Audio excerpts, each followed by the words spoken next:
Captain Jake Morrison stared at the endless black void through the bridge windows of the UES Starbound. 3 years of deep space exploration had taught him that space was mostly empty, cold, and silent. His crew had mapped dozens of star systems, collected samples from dead worlds, and sent regular reports back to Earth. It was routine work, but someone had to do it. "Captain, we're approaching the outer edge of Sector 7, said Communications Officer Lisa Grant from her station. Her fingers danced across the control panel as she monitored the ship's sensors. All systems are normal. No signs of life or unusual activity. Jake nodded and turned to check on his other crew members. Engineer Pete Rodriguez was running diagnostics on the ship's engines, making sure everything would hold together for another few months of travel. Science Officer Karen White was studying data from their latest planetary survey, looking for anything Earth might find interesting. The Starbound wasn't a big ship. It carried a crew of 12 people and had enough supplies for 6 months of independent operation. Unlike the massive military vessels that protected Earth's colonies, exploration ships like theirs were built for speed and efficiency. They could jump between star systems quickly, gather information, and move on to the next target. "Coffee's ready in the galley," called out Pete from the engine room. "Fresh pot, just like Mom used to make," Jake smiled. Pete always said that. Even though the coffee came from recycled water and artificial flavoring. But after 3 years together, his crew had become like family. They looked out for each other, shared jokes, and made the best of their situation. "I'll take a cup," Jake said, but before he could move, Lisa's equipment started beeping. "Captain, I'm picking up something strange," Lisa said, her voice suddenly serious. "It's very faint, but it looks like a signal of some kind." Jake moved to her station and looked at the displays. Lines of data scrolled across the screen, showing radio frequencies and signal strength. Most of it meant nothing to him, but Lisa was the best communications officer in the fleet. "What kind of signal?" he asked. "I'm not sure yet. It's not coming from any of our ships or Earth stations. The frequency is completely different from anything we use." Lisa adjusted her controls, trying to get a clearer reading. "It's coming from outside our sector, maybe 3 light years away." Karen looked up from her research. "That's impossible. There are no human settlements in that direction. We've never even sent a probe that far out." "I know," Lisa said, still working at her controls. "But something is definitely transmitting out there. The signal is weak, but it's artificial. This isn't natural radiation or stellar interference." Jake felt a chill run down his spine. In all their years of exploration, they had never found any sign of alien life. Earth's scientists had always said it was possible, but the galaxy seemed empty and dead. If Lisa was right, they might be looking at the first proof that humans weren't alone. "Can you decode it?" Jake asked. Lisa shook her head. "Not yet. The signal is too weak, and the format is completely unknown. But Captain, there's something else. The signal is repeating. Same pattern every 6 hours, like clockwork." "That sounds like a distress call," Pete said from the doorway. He had been listening to the conversation, and his face showed the same concern Jake felt. "A distress call from who?" Karen asked. "If there's another intelligent species out there, why haven't we heard from them before?" Jake stared at the data on Lisa's screen. The signal was real, no question about that. But what did it mean? Who was sending it, and why now? "Lisa, I want you to keep monitoring that signal. Try to get a better lock on its location and see if you can make any sense of the message." He turned to Karen. "I want you to analyze everything we know about that region of space. Star charts, gravitational readings, anything that might tell us what's out there." "Captain," Pete said quietly, "are we really going to investigate this? We're supposed to be mapping Sector 7. Earth Command expects us to finish our survey and report back in 2 months." Jake looked at his crew. They were all good people, and they trusted him to make the right decisions. But this was bigger than their current mission. If there really was alien life out there, and if they were in trouble, humanity needed to know about it. "We'll monitor the signal for now," Jake decided.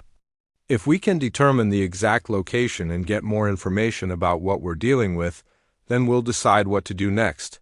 Over the next few hours, Lisa worked tirelessly to improve the signal quality. She rerouted power from other systems, adjusted the ship's sensors, and tried every trick she knew.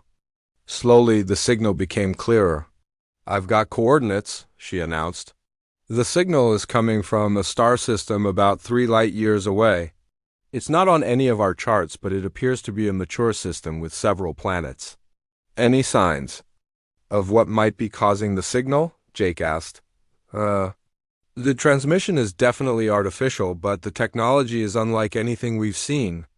It's more advanced than our equipment in some ways, but also completely different. Like someone took a different approach to building communications systems." Karen had been studying the star charts and astronomical data. "Captain, I've found something interesting. The system Lisa identified is showing signs of unusual activity. There are high-energy readings that don't match normal stellar behavior. It looks like there might have been some kind of massive event there recently." Jake felt the weight of command pressing down on him. His crew was looking to him for leadership, and Earth was counting on them to complete their mission. But somewhere out there, someone was calling for help. "Plot a course for that system," he ordered. "We're going to investigate." The jump to the unknown star system took 18 hours. Jake Morrison stood on the bridge of the Starbound, watching the stars shift back into normal positions as they dropped out of hyperspace. The view that greeted them was nothing like the peaceful emptiness they were used to seeing. "My God," whispered Corinne White, staring at her sensor readings. "Captain, you need to see this." The star system was a graveyard. Pieces of metal and debris floated everywhere, some as large as city blocks. What had once been ships or space stations now drifted as twisted wreckage. The fourth planet in the system showed massive scars across its surface, as if something had bombarded it from orbit. "Lisa, are you still getting that distress signal?" Jake asked. "Yes, sir, stronger now. It's coming from the fourth planet." "But, Captain, there's something else. I'm detecting very faint life signs down there. Not many, but someone is definitely alive." Pete Rodriguez joined them on the bridge, his face pale as he looked at the destruction around them. "What happened here? This looks like a war zone." "More than that," Karen said, studying her readings. "These debris fields are spread across the entire system. Whatever happened here, it was massive. I'm seeing the remains of hundreds of ships, maybe thousands." Jake felt a cold knot forming in his stomach. The scale of destruction was beyond anything humans had ever seen. Earth's worst wars seemed like small disputes compared to what had taken place here. "Take us closer to the planet," he ordered. "But keep our shields up and weapons ready. I don't want any surprises." As they approached the fourth planet, the damage became even more apparent. Cities that had once covered the surface were now nothing but craters. Mountains had been melted down to glass. The oceans were dark and filled with ash. "I'm scanning for the source of that distress signal," Lisa reported. "It's coming from underground, maybe 5 miles down. There's some kind of structure there, protected by heavy shielding." "How many life signs?" Jake asked. "Hard to tell through all that rock and metal, but I estimate maybe a few thousand. They're concentrated in several underground areas." Jake made his decision. "We're going down there. Pete, prepare a landing shuttle. Karen, I want you to come with me as our science officer. Lisa, you stay here and monitor communications. If anything goes wrong, you get word back to Earth." "Captain, are you sure about this?" Lisa asked. "We don't know what we're dealing with down there. What if it's dangerous?" "Then we'll be careful. But someone is calling for help, and we can't just ignore that." 2 hours later, Jake found himself in a landing shuttle with Karen and Marine Sergeant Dan Cooper. They had also brought Dr. Amy Chun, the ship's medical officer, in case they encountered injured survivors. The shuttle descended through the planet's damaged atmosphere, past floating debris and toxic clouds. "The signal is getting stronger," Karen reported. "I'm detecting an opening in the surface about 2 kilometers from our landing site. It looks like some kind of entrance to the underground complex." They landed near a massive crater that had once been a city. The air was breathable but filled with dust and strange smells. Jake led his team toward the entrance Karen had detected. their footsteps echoing in the eerie silence. The entrance was clearly artificial, built into the side of a mountain that had somehow survived the bombardment. Strange symbols were carved into the rock around the doorway, unlike any writing system humans had ever seen. "Motion sensors are picking up movement inside," Don reported, checking his equipment. "Whatever's in there, they know we're coming." As they approached the entrance, a section of the wall slid open with a soft hiss. Light spilled out from inside, and Jake could see a corridor leading deeper into the mountain. But what caught his attention was the figure standing in the doorway. It was clearly not human. The being stood about 8 feet tall, with skin that looked like living crystal. Its body was thin and graceful, and where humans had eyes, this creature had organs that glowed with soft blue light. When it spoke, the sound was like music, all harmonics and flowing tones. "Karen, are you getting this?" Jake whispered. "Recording." "Everything," she replied, her voice full of wonder. "This is incredible. We're looking at the first alien life form humans have ever encountered." The crystalline being seemed to understand that they were trying to communicate. It gestured for them to follow and turned to walk deeper into the complex. After a moment of hesitation, Jake nodded to his team and they followed. The corridors inside were beautiful despite the obvious damage. The walls were covered with more of those strange symbols, and soft light seemed to come from the crystal itself. They passed rooms filled with equipment that Jake couldn't even guess the purpose of. Everything was designed for beings much taller than humans. Eventually, they reached a large chamber where dozens of the crystalline beings were gathered. Many appeared to be injured, their crystal skin cracked and dim. In the center of the room stood an even taller figure, its crystal body glowing brighter than the others. This being approached Jake and his team, moving with obvious effort. When it spoke, the musical tones were sad and tired. Karen quickly pulled out a small device and began recording the sounds. "I think it's trying to communicate," she said. "The tones are definitely a language, but it's completely different from anything we've developed." The tall being seemed to understand their problem. It moved to a wall panel and began operating controls with long, graceful fingers. Suddenly, a holographic display appeared in the air above them. The images that followed told a story of horror. Jake watched as the display showed this world as it had been before the attack. Cities of crystal and light, beautiful gardens, and peaceful beings living in harmony. Then came the invasion. The attackers were shown as dark, brutal ships that appeared without warning. They bombed the cities, destroyed the gardens, and hunted down the peaceful crystal beings. The few survivors had fled underground, where they had been hiding ever since. "How long ago did this happen?" Jake asked, even though he knew the being couldn't understand him, but somehow it seemed to grasp his question. The display changed to show a star chart with time markers. If Jake was reading it correctly, the attack had happened less than a year ago. The being then showed them something that made Jake's blood run cold. The star chart expanded to show other systems, other worlds. Each one was marked with the same symbol of destruction. The attackers had not stopped with this world. They were moving through the galaxy, system by system, destroying everything in their path, and according to the chart, their next target was in the direction of human space. Dr. Amy Chung was already moving among the injured beings, trying to help despite not understanding their biology. Karen was frantically recording everything she could. Don Cooper was studying the images of the enemy ships, his soldier's mind already thinking about tactics and defense, but Jake was staring at the star chart, realizing that humanity was about to face an enemy unlike anything they had ever imagined. The peaceful crystal beings had been advanced, possibly more advanced than humans, and they had been crushed without mercy. The tall being approached Jake again and placed one crystalline hand on his shoulder. Even through his protective suit, Jake could feel a strange warmth from the touch. The being spoke again, its musical voice urgent and pleading. "I think it's asking for help," Karen said quietly, "and warning us about what's coming." Jake looked around at the destroyed world, the injured survivors, and the evidence of an enemy that showed no mercy. He thought about Earth, about the colonies, about all the humans who had no idea what was heading their way. We need to get word back to Earth immediately, he said. And we need to help these people. Jake Morrison stood in the communications room of the Starbound, watching Lisa Grant work frantically at her equipment.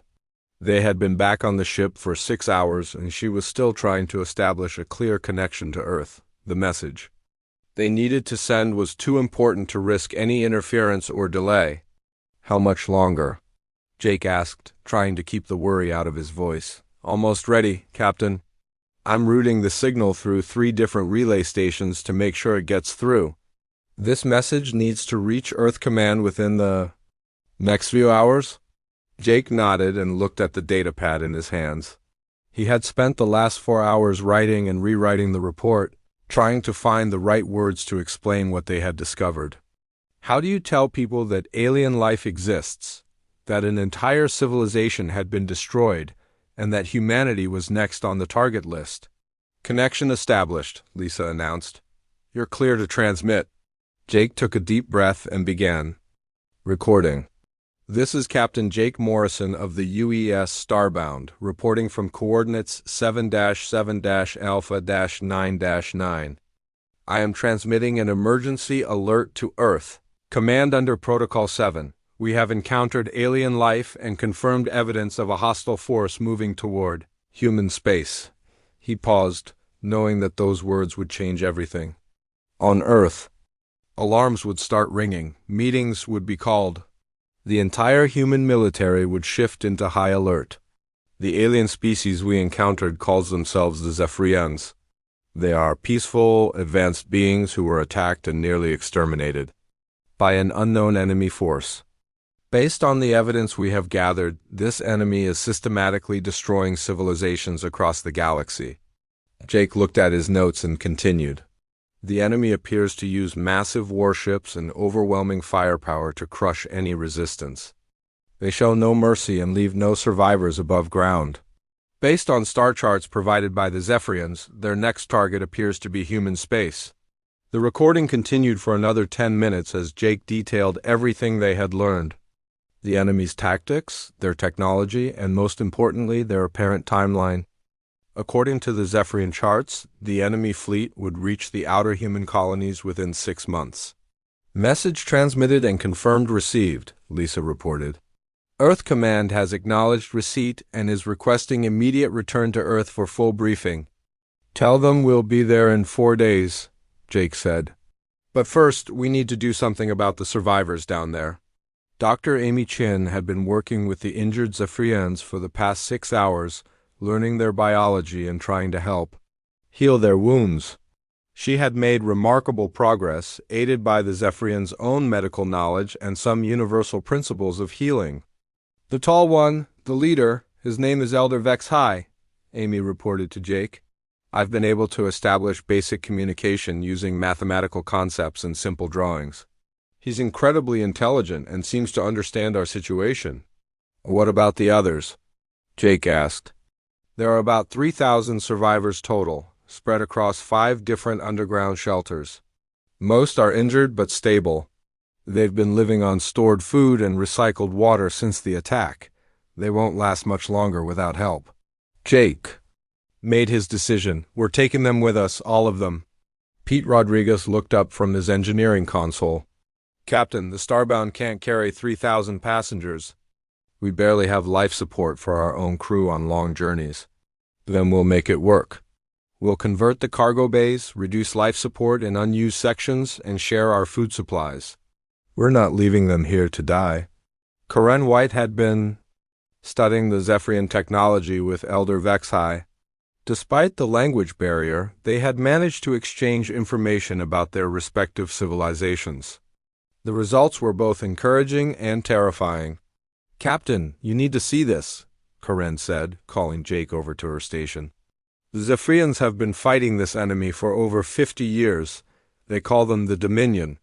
And according to their records, the Dominion has destroyed over 200 civilizations.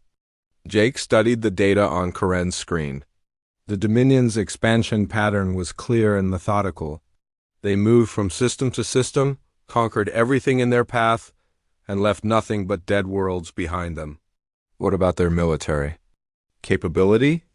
Jake asked. That's the scary part. The Zephyrians were actually more advanced than we are in many ways. Their weapons, their shields, their ship designs were all superior to human technology, and the Dominion crushed them in less than a year. The implications were clear. If the Zephyrians couldn't stop the Dominion, what chance did humanity have? Earth's military was strong, but it was designed to fight other humans, not an alien empire with superior technology and centuries of experience. There's something else, Karen continued. Elder Vexai showed me recordings of the Dominion's attack patterns. They don't just destroy military targets. They systematically eliminate all life on every world they conquer. Men, women, children, even animals and plants, they want complete extermination. Jake felt a chill run down his spine. This wasn't just a military threat. It was genocide on a galactic scale. Over the next 2 days, the crew of the Starbound worked tirelessly to prepare for evacuation. They converted cargo bays into temporary living spaces, installed additional life support systems, and calculated food and water requirements for the journey to Earth. The Zephyrians were grateful but also worried. Elder Vexai had managed to communicate his concern about bringing the Dominion's attention to humanity. By helping the Zephyrians, humans might be marking themselves as the next target. Tell him we understand the risk, Jake told Amy, who was serving as their translator. But we can't just abandon people in need. That's not who we are. Amy conveyed the message through their improvised communication system. Elder Vexai's response was a long series of musical tones that somehow conveyed both gratitude and sadness. He says that's what makes humans different, Amy translated. Most species they encountered during the war were only concerned with their own survival. But humans are willing to help strangers, even at great risk to themselves. The evacuation began on the morning of the 3rd day. Shuttles ran continuously between the ship and the underground shelters, carrying Zephyrian survivors and what few possessions they could bring. Many of the crystal beings were still injured, but they bore their pain with quiet dignity. Elder Vexai was among the last to leave the planet. He stood at the entrance to the underground shelter, looking out at the devastated landscape that had once been his world. Karen stood beside him, wishing she could offer some comfort. He's saying goodbye, Amy translated as Elder Vexai spoke. Not just to his home, but to everyone who died here. He's promising them that their sacrifice won't be forgotten. As the last shuttle lifted off from the dead world, Jake stood on the bridge and watched the planet shrink behind them. Somewhere out there, the Dominion fleet was still moving toward human space. They had maybe 6 months to prepare for the fight of their lives, but now humanity wouldn't be fighting alone. The Zephyrians had technology, experience, and most importantly, detailed knowledge of the enemy. If humans were going to survive the coming war, they would need every advantage they could get. Course set for Earth, Lisa reported. We should arrive in 4 days. Take us home, Jake ordered. We have a war to prepare for. As the Starbound jumped to hyperspace, carrying the last survivors of the Zephyrian civilization toward Earth, Jake couldn't help but think about the message they were bringing. Humanity was about to learn that they were not alone in the universe. But they were also about to learn that the universe was far more dangerous than they had ever imagined. The next few months would determine whether humanity joined the long list of civilizations destroyed by the Dominion, or whether they would become something the galaxy had never seen before, a species capable of standing up to the greatest threat the universe had ever known. The arrival of the Starbound at Earth created chaos unlike anything the planet had ever seen. Admiral Susan Hayes stood in the command center of Earth Defense Headquarters, watching as news reports flooded in from around the world. The existence of alien life was no longer a secret, and humanity was struggling to process the implications. 3,000 refugees from another world, President John Carter said during an emergency session of the Global Defense Council. And they're telling us that an alien empire is coming to destroy us. How do we even begin to prepare for something like this? Admiral Hayes had been asking herself the same question for the past week. The Zephyrians were now housed in a secure facility outside Geneva, where teams of scientists and military experts were working around the clock to learn everything they could about the Dominion threat. The Zephyrians have been incredibly helpful, Dr. Amy Chun reported during the morning briefing. Elder Vexhai has provided detailed information about Dominion military tactics, ship designs, and weapon systems. The problem is that they're more advanced than anything we have. Jake Morrison, now promoted to Commodore for his discovery, stood before a room full of Earth's top military leaders. The weight of command sat heavily on his shoulders as he reviewed the intelligence they had gathered. The Dominion fleet that's heading our way consists of 12 massive dreadnoughts and approximately 400 smaller vessels, Jake reported. Each dreadnought is roughly the size of our largest space stations, armed with weapons that can destroy entire cities from orbit. What about our defenses? Asked General Robert Stone, head of Earth's planetary defense systems. Inadequate, Jake replied bluntly. Our weapons are designed to fight other human ships. The Dominion uses energy shields that can absorb our missiles and deflect our laser weapons. We need to completely rethink our approach to space combat. Karen White had been working with Zephyrian scientists to understand their technology. The results were promising but would take time to implement. The Zephyrians have agreed to share their shield technology and weapon designs, Karen reported, but adapting their systems to human ships will take months. We're talking about rebuilding our entire fleet from scratch. Admiral Hayes studied the star charts on the main display. The Dominion fleet was still 6 months away, but that time would pass quickly. Earth's shipyards were already working at maximum capacity, building new vessels with whatever improvements they could implement. What about allies? President Carter asked. Are there other species out there who might help us? Elder Vexhai had been learning English with remarkable speed, aided by translation devices developed by human and Zephyrian scientists working together. He stepped forward to address the council, his crystal body glowing softly in the dim light. Many species have fallen to the Dominion, he said, his musical voice now understandable through the translation system. Some survivors hide in distant systems, afraid to fight. Others have been enslaved and forced to serve the Dominion. But if humanity shows that the Dominion can be fought, perhaps others will find courage. Admiral Hayes felt a spark of hope. If they could prove that the Dominion wasn't invincible, they might be able to build a coalition of species willing to fight back. We need to think differently about this war, she said. The Dominion has been conquering worlds for centuries.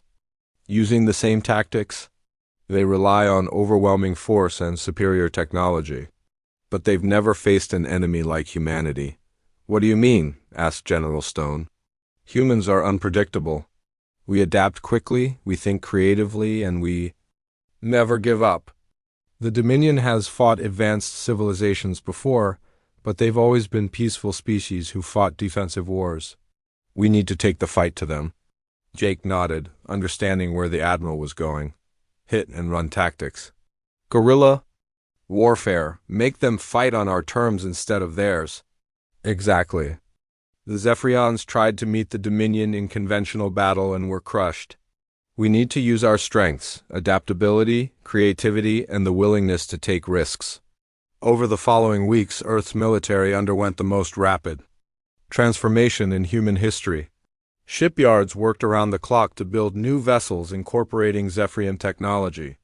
Training programs were established to teach human pilots how to fight against alien tactics.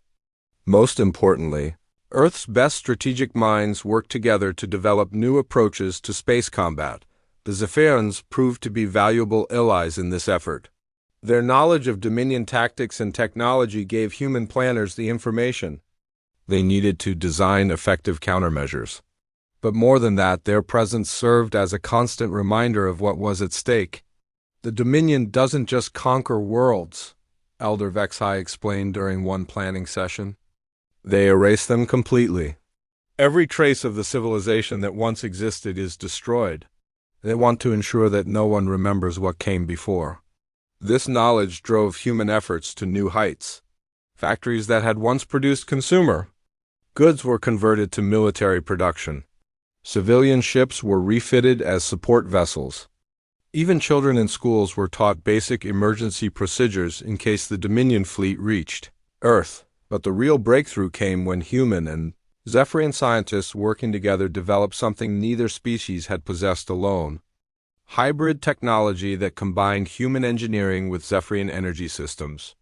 The new ships will be faster and more maneuverable than anything the Dominion has faced, reported Pete Rodriguez, who had been promoted to chief engineer of the new fleet. We're building vessels that can strike quickly and disappear before the enemy can respond. Admiral Hayes stood on the bridge of the new flagship, the UES Defiant. The ship was unlike anything in human history, built with the best technology both species could provide. Its weapons could punch through Dominion shields, its armor could withstand their energy blasts, and its engines could outrun their pursuit ships. "How many ships will we have ready when they arrive?" Jake asked. 67 major vessels and over 300 smaller ships, Admiral Hayes replied. "It's not enough to match their numbers, but it might be enough to give them a fight they won't expect." As the months passed, long-range sensors began detecting the approach of the Dominion fleet. They moved methodically through space, destroying automated monitoring stations and eliminating any trace of human presence in the outer systems. "They're 3 weeks out," Lisa Grant reported from her new position as Fleet Communications Officer. "And Captain, they're not just bringing warships. Our sensors are detecting massive troop transports and what appear to be planetary bombardment platforms." Jake felt a chill at the implications. The Dominion wasn't just planning to defeat humanity in space. They were preparing for the complete conquest and destruction of human civilization. "Any word from the outer colonies?" Admiral Hayes asked.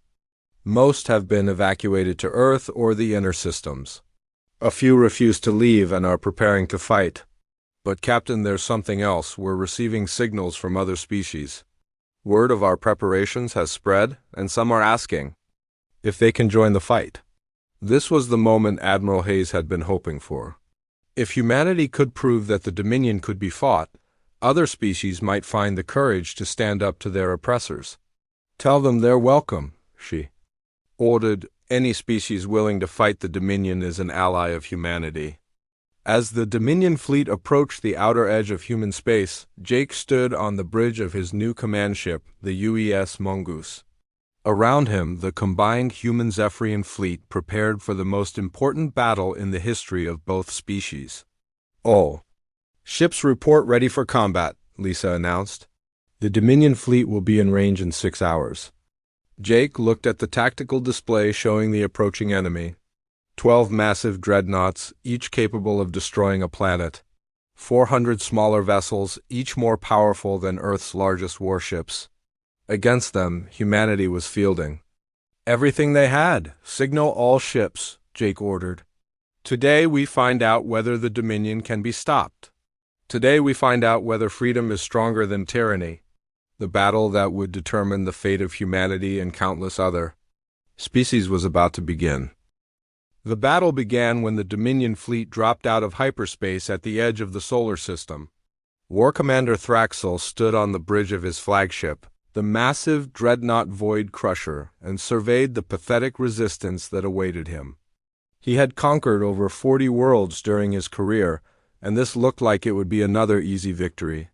"Analysis of enemy forces?" he demanded from his tactical officer.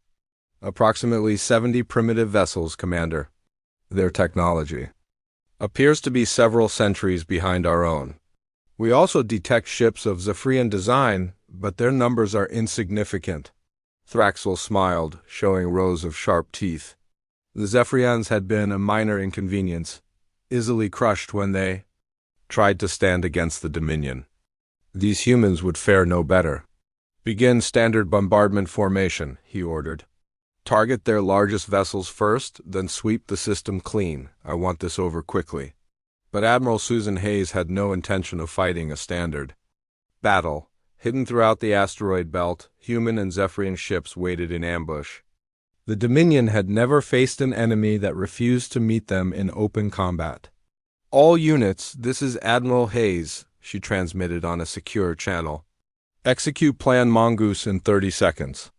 Jake Morrison crouched in the command chair of his destroyer, the UES Mongoose, as it drifted silently behind a large asteroid. Around him, his crew prepared for the most dangerous mission of their lives. They would lead the first wave of attacks, striking fast and hard before disappearing back into the asteroid field. Enemy formation is exactly as predicted, reported his tactical officer, Lieutenant Tracy Hill. 12 dreadnoughts in the center, escort vessels spread out around them. Just like the Zephyrians told us, Jake muttered. The Dominion never changes their tactics because they've never needed to. The countdown reached 0, and suddenly the asteroid belt came alive with human ships. Jake's destroyer burst from behind its hiding place, its new hybrid weapons charging with deadly energy. Around him, dozens of other ships emerged from concealment, each targeting a different part of the Dominion formation. Fire! Jake ordered, and the Mongoose unleashed everything it had, the hybrid weapons. Combining human engineering with Zephyrian energy technology, tore through the Dominion shields like they were made of paper. One of the escort ships exploded in a brilliant flash, sending debris spinning through space. War Commander Thraxel watched in shock as his formation came under attack from all directions. These primitive ships were using weapons that shouldn't exist, tactics that made no sense, and they were hitting targets that should have been impossible to reach. Return fire, he roared. Destroy these insects. But the human ships were already gone, disappearing back into the asteroid field before the Dominion could target them effectively. For the first time in his career, Thraxel found himself fighting an enemy that refused to stand still and die. Second wave, go. Admiral Hayes ordered from the bridge of the UES Defiant. Captain Ron Black led a squadron of fighters in a precision attack on the lead dreadnought sensor array. The small human ships darted between the massive Dominion vessels like angry wasps, too fast and agile for the enemy weapons to track effectively. Target those sensor towers, Ron transmitted to his pilots. Blind them and they can't coordinate. Their fire. The fighters swept in low across the dreadnought's hull, their weapons carving deep gouges in the armor plating. Explosions erupted along the ship's spine as critical systems were destroyed. Meanwhile, Commander Tracy Hill was leading a cyber warfare attack that the Dominion had never experienced before. Human computer viruses, adapted with Zephyrian technology, began infiltrating the enemy ship's systems. Their computers are more advanced than ours, but they're also more complex, Tracy reported. We're causing system failures throughout their fleet. The Zephyrians, inspired by human courage and tactics, launched their own desperate assault. War leader Kethrin, who had survived the destruction of his homeworld, led the remaining Zephyrian ships in a coordinated strike against the Dominion flagship. For all the worlds they have destroyed, Kethrin transmitted as his ship dove toward the Void Crusher. For all the innocents they have murdered. The Zephyrian weapons, powered by crystalline technology, punched deep holes in the dreadnought's armor. But more importantly, their attack drew the attention of the entire Dominion fleet, creating the opening that Admiral Hayes had been waiting for. Now, she ordered, all ships converge on the flagship. Jake Morrison brought the Mongoose screaming out of the asteroid field, its weapons blazing. Around him, the entire human fleet emerged from hiding, focusing their fire on the massive enemy command ship. War Commander Thraxel found his flagship under attack from every direction. The humans fought like nothing he had ever encountered, using tactics that defied all military logic. They attacked from impossible angles, disappeared when pursued, and seemed to anticipate every move his forces made. How are they doing this? He demanded. Their ships are inferior. Their numbers are smaller. They should be dead by now. His tactical officer, bleeding from wounds caused by a console explosion, looked up with fear in his eyes. Commander, they're not fighting like any species we've encountered before. They're unpredictable, adaptive, and they seem to have no regard for their own safety. Thraxel realized with growing horror that he was losing. The Dominion fleet, which had crushed hundreds of worlds, was being systematically destroyed by an enemy that refused to follow the rules of warfare. All ships, fall back and regroup, he ordered. We need to analyze their tactics and develop countermeasures. But Jake Morrison had been waiting for exactly this moment. As the Dominion ships tried to withdraw, he led a final desperate assault directly at the enemy flagship. All power to weapons, he ordered as the mongoose charged toward the massive dreadnought. We're going to take out their command ship. The little destroyer, no larger than a shuttle compared to the massive enemy vessel, somehow managed to penetrate the Dominion's defensive fire. Jake's ship screamed across the flagship's bridge, its weapons carving deep into the command center. The explosion that followed lit up the entire battle zone. War Commander Thraxel, the conqueror of 40 worlds, died in the flames along with his entire command staff. Without their leader, the Dominion fleet fell into chaos. Enemy flagship destroyed, Lisa Grant reported from her communications station. The remaining Dominion ships are in full retreat. Admiral Hayes could hardly believe what she was seeing. The mighty Dominion fleet, which had seemed invincible just hours before, was running away from a force half its size. Human tactics, human courage, and human refusal to accept defeat had achieved the impossible. All ships pursue and harass, but do not engage in extended combat, she ordered. Let them go back and tell their masters what happened here. As the surviving Dominion ships fled toward the edge of the system, Jake Morrison sat in his damaged command chair and tried to process what had just happened. They had done it, somehow, against all odds, they had defeated the Dominion. Casualty. Report, he asked quietly. 23 ships lost, including the cruiser used Valiant, Tracy reported. But Captain, we destroyed or damaged over half their fleet.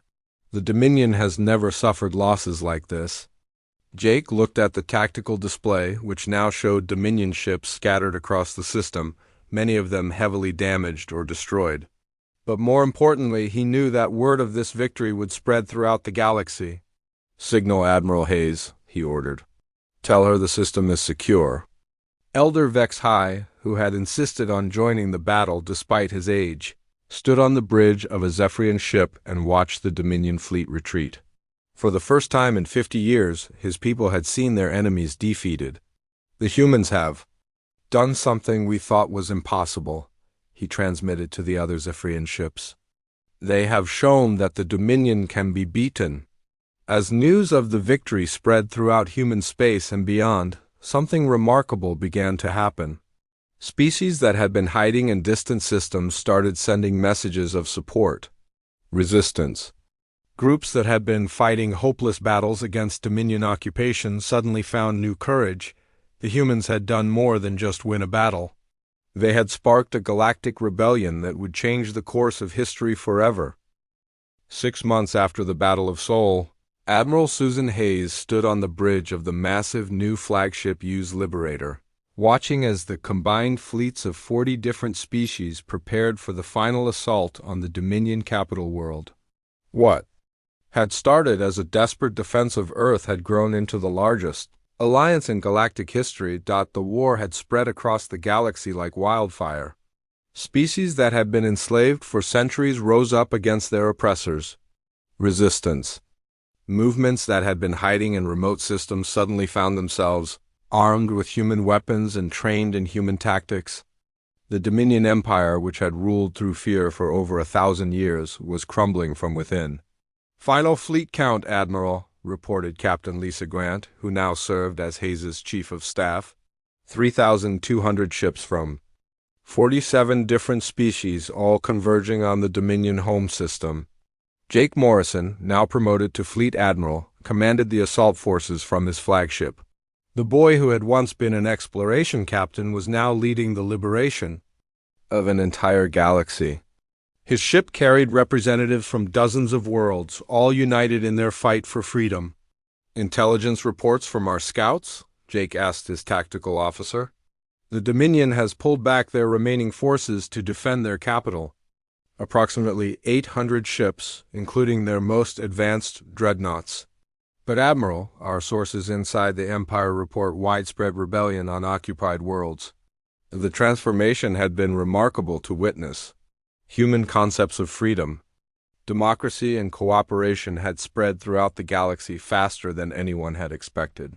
Species that had never worked together before were now fighting side by side against their common oppressor, Elder Vexhi. Now serving as the first Chancellor of the Provisional Galactic Federation, had spent months traveling between worlds to help coordinate the resistance. His crystalline form had become a symbol of hope for oppressed peoples everywhere. The Dominions. Strength was always based on fear, he had explained during one of the planning sessions. They convinced entire civilizations that resistance was hopeless. But humans showed us that even the mighty can fall if enough people stand together. Dr. Amy Chen had played a crucial role in building the alliance. Her work establishing communication between different species had made cooperation possible. She had developed translation protocols that allowed dozens of alien races to coordinate their efforts effectively. We're receiving surrender offers from 3 more Dominion worlds, Amy reported. That makes 27 systems that have switched sides in the past month. The approach to the Dominion capital was unlike anything the galaxy had ever seen. Ships from peaceful trading civilizations flew alongside vessels from warrior cultures. Former enemies worked together against their common oppressor. The diversity of the fleet was both its greatest strength and its greatest challenge. Fleet. Commanders, this is Admiral Hayes, she transmitted across the massive formation. Remember, our goal is to end this war, not to become the monsters we're fighting. The Dominion capital has billions of civilian inhabitants. We target military installations only. Emperor Nexthul stood in his throne room, watching the approaching fleet through massive viewing screens. For over a millennium, the Dominion had been the undisputed master of the galaxy. No force had ever threatened their homeworld. But now, an alliance led by a species they had never even heard of was at their doorstep. How did this happen? He demanded of his remaining generals. How did a primitive species from an insignificant world manage to destroy our empire? General Krathmer, one of his few surviving commanders, bowed low before responding. Your Majesty, the humans fight differently than any species we have encountered. They do not seek conquest or domination. They fight for concepts we do not understand. Freedom, justice, hope. Concepts are not weapons, Nexthul roared. Concepts cannot destroy fleets, but they can inspire others to fight, Your Majesty. Every world we have conquered, every species we have enslaved, they all remember what freedom was like. The humans reminded them that it was possible to resist. The battle for the Dominion capital began with a coordinated assault by the Allied fleet. But unlike the brutal tactics the Dominion had used for centuries, the Alliance focused on military targets while broadcasting surrender terms to the civilian population. Attention citizens of the Dominion capital, Jake Morrison transmitted. On all frequencies. We are not here to conquer or enslave you. We offer you the same thing we offer all sentient beings, the right to choose your own destiny. The response was immediate and overwhelming. Across the planet, civilian populations rose up against their oppressors. Military installations found themselves surrounded by their own people, demanding an end to the centuries of tyranny. Emperor Nexthul, seeing his empire crumble around him, made a final desperate attempt to maintain power. He ordered his remaining ships to bombard the planet's surface, willing to destroy his own capital rather than lose control, but his own commanders had finally seen enough. General Krathmer, along with most of the military leadership, refused the order and instead opened negotiations with the Allied fleet. The Emperor is no longer in command, Krathmer transmitted to Admiral Hayes. The Dominion military surrenders unconditionally. The formal surrender ceremony took place on the steps of the former Imperial Palace. Representatives from every species in the Alliance gathered to witness the end of the galaxy's greatest tyranny. Elder Vexhi, speaking for the new Galactic Federation, addressed the assembled crowds. Today marks not just the end of the Dominion Empire, but the beginning of a new age, he said, his musical voice carrying across the square. An age where no species will dominate another, where all beings have the right to determine their own fate. Jake Morrison stood among the crowd, watching as former slaves celebrated their freedom alongside their liberators. The crystal beings of Zephyr danced with human soldiers. Former Dominion citizens embraced their new allies. It was a sight that would have been impossible just a year ago. "Admiral Morrison," a voice called out behind him. He turned to see a young ensign approaching with a communication device. "What is it?" Jake asked. "Sir, we're receiving a distress call. It's coming from outside our galaxy, from a star system about 50 million light-years away. The signal is very faint, but it appears to be a cry for help." Jake looked at the device, then at the celebration happening around him. Somewhere out there, in another galaxy, someone was calling for help. Another species might be facing the same kind of oppression that had once threatened to destroy the Zephyrians and humans. He thought about how far they had all come.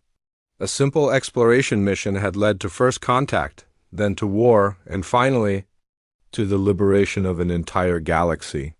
Now the universe was calling again, asking them to venture even further into the unknown.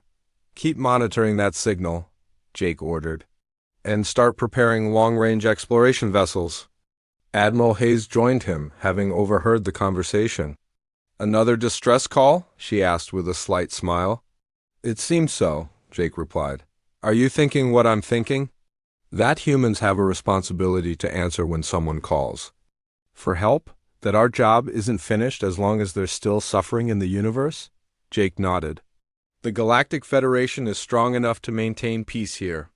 But out there, in other galaxies, there might be other species facing the same threats we overcame."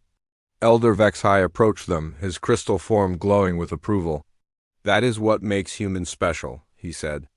"Most species would be content to rule their own galaxy. But humans always look beyond, always seek to help others." As the celebration continued around them, Jake Morrison looked up at the stars and smiled. Somewhere out there, another desperate signal was calling across the void. And somewhere out there, humanity would answer that call. Just as they had answered the Zephyrian distress signal that had started it all, the galaxy was free, but the universe was vast. And as long as there were people in need, humans would be there to help them. That was who they were. That was who they would always be. The distress call that had unleashed humanity's full might had not just saved one species or liberated one galaxy. It had revealed humanity's true purpose in the universe, to be the answer when others called for help, no matter how far away or how dangerous the journey might be.